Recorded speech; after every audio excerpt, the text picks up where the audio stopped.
Hey guys, so Kat here from Relocation, and today I am catching up with my good friends Tanya and Radel. And look, this series is all about sharing people's stories, and you guys have got such an amazing story with the business. We are actually in a business group together, but it's your journey getting here, and I really wanted to share, where you've come from. And I think the three of us have a similar story where we all relocated as children. So our parents took the decision to relocate to Australia. We are actually filming from New Zealand today though, which is quite bizarre and interesting how, we catch up around the world. Couple as well. They've been married for how long? 2 years. 2 years. Three. You've been in love for how long? 17 years. 17 years, that's amazing. So Radel, how old were you when you first relocated? So I was 1 year old, yep. So very vague, I don't have any recollection on that. Yeah? Yeah. Do you remember what it was like for your parents? Or have you heard stories what it was like relocating to Australia? Because what year was that? So that was in the 90s. So my parents had to get sponsored. So there was a process to actually relocate before. Yep. So they had to get sponsored by someone that lived here. And that was my father's sister. Okay. So they sponsored them to come here to Australia. And then they, after quite some time after living in Australia, they obtained this Australian citizenship. Okay. Yeah. So, and your parents relocated from which country? From the Philippines. Okay. And what was the process like? Have your parents explained like how long it took? Because I'm assuming it would have taken quite a long time back then. Yeah, well, back in the 90s, or probably could be the 80s, there was a process where they had to get sponsored by a relative or someone that was living in Australia, or possibly a citizen that's lived in Australia, for them to relocate. And then once that happens, they pretty much have to get the transfer documents, everything approved, and then it was a process for them to transfer over. Yeah. But in this day and age, I'm not too sure if that's still what happens now, but I think things are actually tougher now. So like family sponsorships are changing, and I think maybe back in the day, like there's a lot of funding to back a sponsorship, especially with a bigger family. Look, the Australian government is always changing their regulations and their processes. So I'm just wanting to know what happened back then. Yep. And so now I know that your parents relocated to join family. yeah. How big was the family in Australia? What city in Australia did you moved to? And what was it like settling into a new home? Yeah, sure. So it was Canberra. So we relocated to Canberra, so capital of Australia. And what it was just my father's sister and also her husband, and they're the ones that sponsored. Okay. Then obviously they grew the family while we were here in Australia. Yeah. Yeah. And do your parents recall, or have they shared with you what it was like, the highs and the lows of moving to Canberra? Moving to Canberra, I guess because Canberra's very heavy public servants. So my father worked at the National Gallery of Australia for many, many years until retirement. Yeah. So pretty much he started there and worked his way up from being a bookkeeper to a security guard, and then he didn't look back from the security guard because he was a public servant. Okay. My mother, she worked at Woolworths. And she worked at Woolworths her whole life, so it's all the way through. Okay. Yeah. But with normal day life, like what was it like with them relocating? I'm assuming that your family would have given them the support. Yeah. But have they shared anything that stands out? I think I was very privileged where growing up. It was just me and my sister, so we're only a family of two. Yeah. So we grew up middle class. So it's literally they just they worked bills. We'd always go on holidays. My dad would go into credit cards just so they can pay for the holidays. Okay. So there was like no sense of us struggling at all when I was a child. Yeah. But obviously my parents will never divulge financials while I was a child, so of course they didn't really so I was really well protected on that, but that kind of shaped me to be a little bit spoiled in a way. Okay. Yeah. All right. So, and what were the differences from back in the Philippines? Like what city did you relocate from? Yeah, so from Manila. So we're from Manila. The capital? Yeah. So we're Manila capital. And so Manila was very heavily, let's say, polluted. So it was, back then was very polluted. So I guess coming to Australia, obviously, and also the capital, it's more fresh greenery and that sort of thing. So I've been back to the Philippines when I was 7 years old, and the heat and the pollution, it was unbearable. Okay. Yeah. All right. So your upbringing. So obviously you did all of your schooling in Australia. Yep. Were there any challenges? And you would have been speaking English before you arrived? So not before I arrived because I was 1, but yes, You weren't even speaking? Yeah, I wasn't speaking. So I don't have that Filipino twang that you get from, those guys that have lived there for up to 13 years old. Yep. They have a twang in their voice. Yes. So mine's very Australianized. Aussie. So in terms of my education, so I went from obviously kindergarten, primary school, everything was all throughout here in Canberra. Yeah. And then from there, I went straight to high school.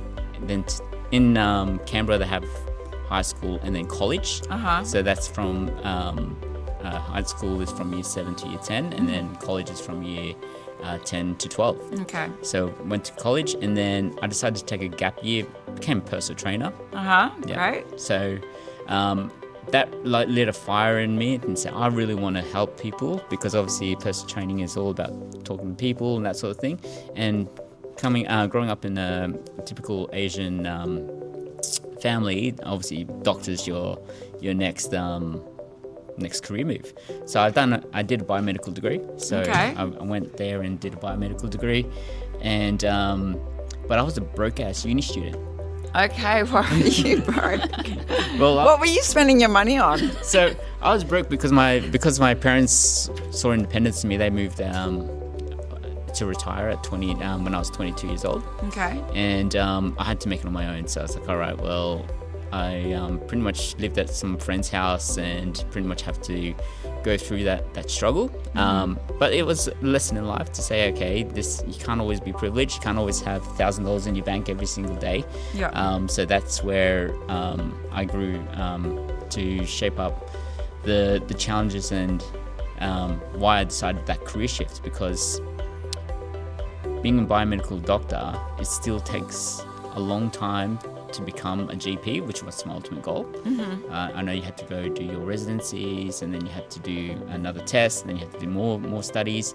And I was like, I can't be this broke for my whole life. Okay. So that's where I got a shot at real estate. So one day I went on to Seek, and I said, what are the jobs that pay over 100,000 plus?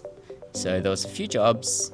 One came out as working for a builder, sitting at a display home selling house and land packages and designing new homes on construction.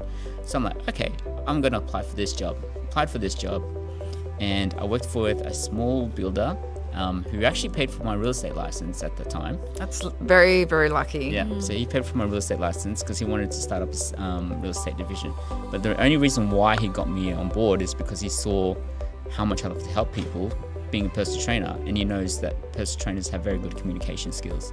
So I was granted that opportunity, and I guess I sat in the display. I hit record prices within Casey, which is was a developing suburb back in Canberra, and I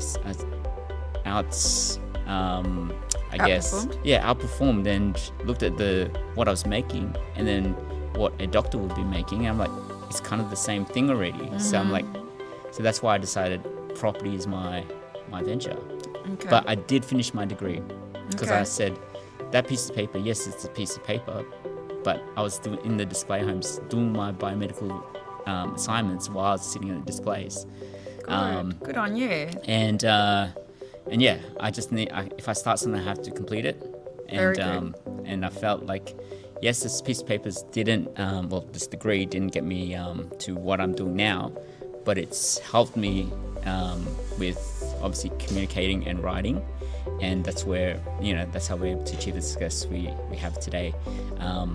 And also with the university, like I feel like since we are now moving to the AI revolution. We still know how to construct sentences. Yeah. I'm actually really worried for the next generation. I know, I am too, actually. But let me take it back to the differences between the two countries, so Philippines and Australia, and the gift that your parents actually gave you by relocating to our beautiful country. Would you have had the same opportunity studying what you studied and finding your new career back in the Philippines? I reckon it would be more struggle. So definitely be more struggle. Like my parents went in really good jobs back then. My father had his own business doing mechanical or selling mechanical tools to businesses. And I don't think he was doing that well in business. And my mother, she was still studying at the time, so they both have their degrees as well, so hence education was very important in our family. And I don't feel the opportunities were there in the Philippines in comparison to Australia. You also have a very similar story. Can you share with me what again your parents took the decision to bring you over to Australia? Tell me what happened. So 1994, 1995, my parents, well, what I remember is I was born in south of Auckland, Pukekohe, half an hour, maybe 45 minutes from here. From in that area, we lived in Tuakau, the next suburb over. So I remembered a lot of going to the marae that we'd go to celebrate deaths or celebrate, birthdays, just with like our close family members, and just enjoying the presence of them and the laughs, and with aunties and uncles. My parents, they both have a lot of siblings, cousins, and it was great at the time when I think I was 5. All of that. I have siblings. So, I'm one of 4. 2 older sisters and 1 younger brother. And we had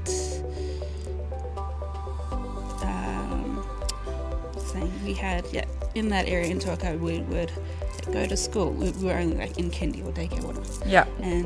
But learning the language early on was still a struggle for us. And then do you remember like the actual move, like the decisions that your parents took? And I remember us flying, us flying over to, we moved over to Perth. And the decision, what my parents had said was that they wanted to move because they wanted more. They wanted more for us and for them. And they didn't want us to be stuck in a small country town. And because we have a lot of cousins, apparently they don't want us getting involved with cousins, because apparently that was a thing over back here. So they moved us, and it was just a new life. And because my brother and I, we had some form of disability challenges as well. We needed more support, medical support over in Australia than what there was here. So the decision was really to look after your health and welfare, and also your future. Correct, yes. And give you a better life. That's right. Which, again, I come from the same background where that was the choice that my parents took, to leave family, friends, and the land that they knew as their home, for the unknown. Just to give us children a better life. So do you remember what it was like when you first arrived in Perth, and what was it like settling into Aussie life? It was fun. We loved it. In a way. In Perth, we were in a suburb that was called Belden, I think it is, and it was only a 10-minute walk or 10-minute drive to the beach. So we were close to the beach. That was a nice area. Moved close to the beach, and what I can remember, it was we were in a cul-de-sac. My parents, they did struggle to moving over. They did struggle to find jobs. Mum had to stay back because of us looking after us. Dad got into a security role, which he stayed into for years and years. They had found a Maori community in Perth to continue that connection with, and we had family members there too that helped us find our way. Help our parents find our way to just really position ourselves in Perth. So for us to be that we were grateful. I'm grateful for that. To have that experience for them. For my parents, they were very active, sporty, young, 30-year-olds at the time. Very active. They loved their sports. They'd play rugby, volleyball. They got us involved into those sports as well. We'd watch them. We see them ref at footy games, rugby games, and it was fun for us. That was what we only saw, was sports. Yeah. So it's the active lifestyle. So my two older sisters, they were competitive. At the time, my brother and I, we were still young, so it was watching and learning. I love running, and I loved running for a long time. And it's just something that's still with you, with me. And it was fun. It was great. We had a community. We were positioned ourselves well in where we lived. It was a right move for.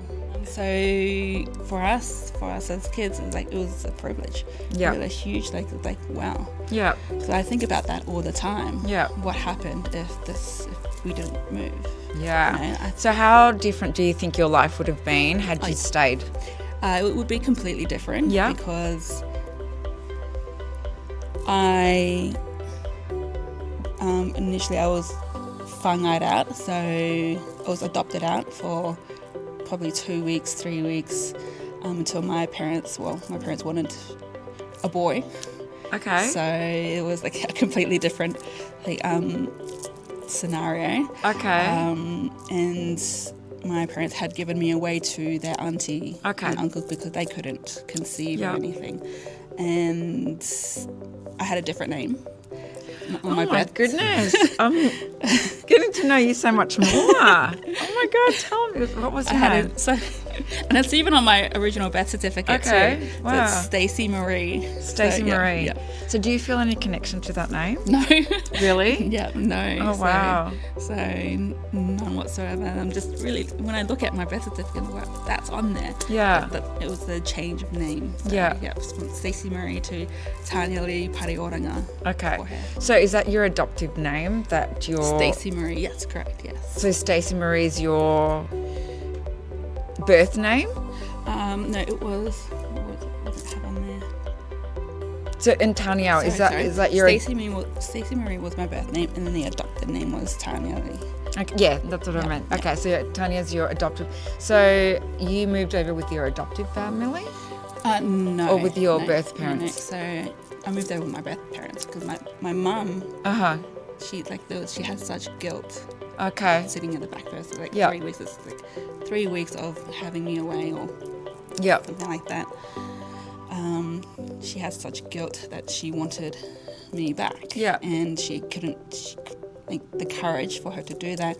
And with the help of my nana to go and get me back, that was a lot for them at the time. So it was. And so the reason why I got my name Tanya Lee is because my auntie Tanya, who was here at the awards last night, she saw me on stage. So it was awesome to have her there. We'll get on to the awards in a minute because I do want to celebrate you guys. But going back to your relocation, so you've got a massive story that you privileged, and I'm hoping to share it with others. So thanks for being here with me. So you moved over with your birth parents, and obviously, they had more children. So we were before, so that was it. Yeah. For us. Okay. And then in New Life in Australia, they had support when they arrived? Yes, from family members that were already residing in Perth. So Mum was always keen to move over. To Australia, to Perth. Yeah. Because they wanted more.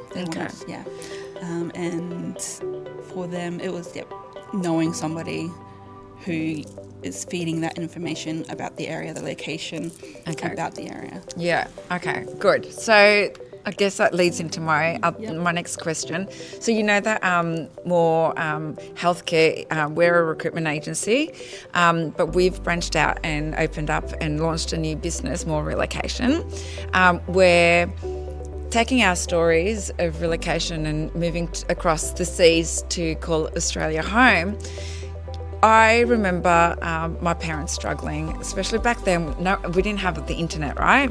So information wasn't easily accessible to people and families and individuals. So we have we've got migration assistance, but we also set families up with bank accounts, mobile phone, superannuation accounts, private health insurance. A lot of people come on a temporary visa.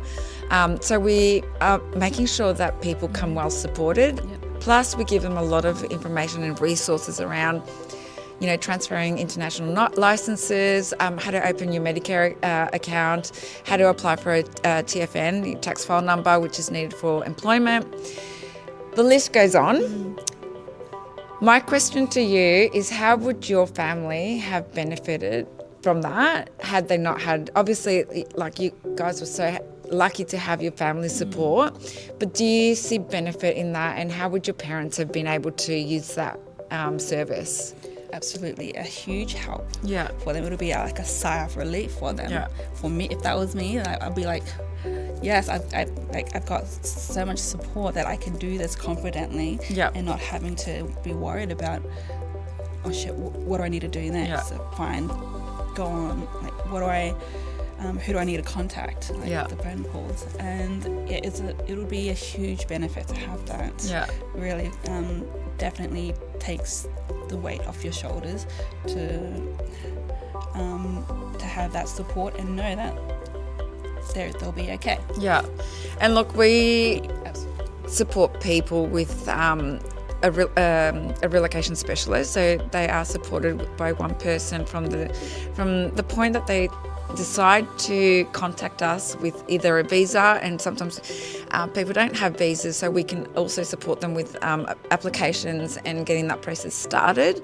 But you do have one person assigned to support you from day dot up until the point of arrival, and we go above and beyond to even support them once they arrive with finding rentals, and you know how hard it is to get your children into a school. So enrollment and in the catchment area. Being in the catchment area. So we go as far as like looking for locations, finding rentals, and then trying to assist with the enrollment, childcare, kinders, list goes on. Wow. So say you were relocating to Australia yourself, how would you find that service? Especially because Australia's quite intricate in the sense that, there's so many boxes to tick to be able to access state schools. Like private schools, obviously, you pay the money. But if you don't know the system, it's quite hard to navigate. Yeah, it'll be a smooth process, really, for us relocating to another country. It'll be a life savior for us to do that. So anything. Yeah, that would actually be really really easy for migrants that want to move over. I think that will really benefit them. Yeah. Because navigating the paperwork would probably be a challenge itself. Yeah. So you want to outsource that, definitely. And tell me now, or share with me, where are you guys at? you've obviously, you're a bit older now, and you've gone through schooling, you've gone through your 20s, you know, figuring out what you're going to do career-wise. Again, we've met through a network of business owners, and we share in the same passion of building an empire, I guess. Last night I witnessed these guys receive an award. Tell us about that award and how you were able to progress so quickly. I am so proud of you guys. Like, you've done such an amazing job. Again, like, this is a story of success, where you've come from abroad, and now what is life for you now? Okay. Radel, take the mic if you need to. Yeah, sure. So how we were able to quickly scale what we've done is we generally decided to help people, and a lot of first home buyers are struggling to find property, especially in Queensland, because it's definitely overpriced. So we found a way to help them secure a really good property. It's not one of those investment houses or anything. It's actually a really nice home that has all the bells and whistles. We're a second and third homeowner will probably own, but we found a way to help them get into those type of properties. And by us helping them, by doing everything we can on our side, we were able to help them secure their home, and then it comes in drabs. They all refer us on. They're like, wow, you got to talk to these guys. They helped me build this great home, and the service is just outstanding. Yeah. So it just, when you do the right thing by people, there's no doubt you'll achieve success. And the way we're scaling it now is we've got the implementation of systems, processes, and I guess the know-how on how to build property businesses. Now we're helping other property businesses, so we can all help solve Australia's housing. Yeah. Yeah. And I guess, give it back. I guess it's interesting because we all work to service and support people, and we really do it from the heart, don't we? And you can really tell when you talk to someone who's passionate about that support and giving to others. And I think that does come across with you guys. And potentially you could be helping our clients who come and are looking for a home. So what areas do you service, and how can you help my people? Yeah, sure. So we work with a lot of partnerships. So as we are expanding, we are helping other businesses. So we are part owners of those businesses as well. So amazing. When we do that, we're able to diversify all throughout Australia, soon internationally, especially with the partners that we have on board. Wow, that's all right. Well, we'll have to keep an eye on you guys. But look, thanks so much for taking the time to speak with me. So thanks for having us and even asking us. Yeah, no, it's awesome. Been great. And look, you guys are friends, and we do share in that journey that we are here to support people. So yeah, let's just continue on that mission that we have, and let's do it well. And yeah, look, you guys have got such an amazing story, and you're doing it together as a couple, which is so beautiful. I love that, and I admire that. And yeah. Thank you very much for having us. All right. Awesome. Oh, thank you. No, I really, really appreciate it.